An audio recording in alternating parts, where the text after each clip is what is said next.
આ અઠવાડિયે નહીં મળે રાહત। હવામાન નિષ્ણાંત પરેશ ગોસ્વામીએ હાલ ચાલી રહેલા હીટવેવ અંગે આપી માહિતી।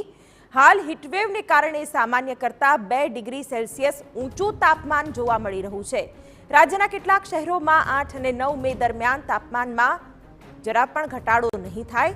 સામાન્ય પવન અને ઊંચા તાપમાનને કારણે આ દરમિયાન આગામી 2-3 દિવસો સુધી રાજ્યના અનેક વિસ્તારોમાં વંટોળ અને ધૂળની ડમરીઓ ઉડતી જોવા મળશે। વધુ ગરમીને કારણે લોકલ સિસ્ટમ બંધાતા માવઠાની સંભાવના છે। 14 મે સુધી પ્રી મોન્સૂન એક્ટિવિટીને કારણે વરસાદી ઝાપટાની આગાહી કરવામાં આવી છે।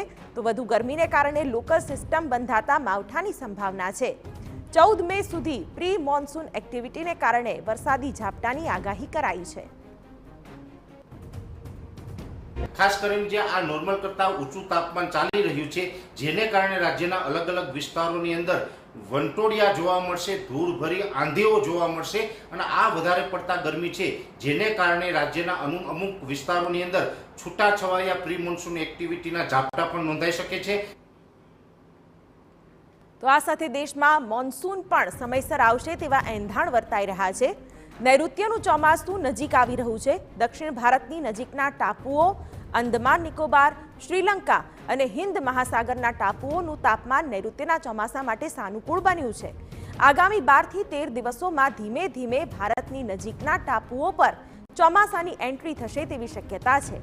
હાલ દક્ષિણનું હવામાન તમામ દ્રષ્ટિએ ચોમાસા માટે સાનુકૂળ બન્યું છે।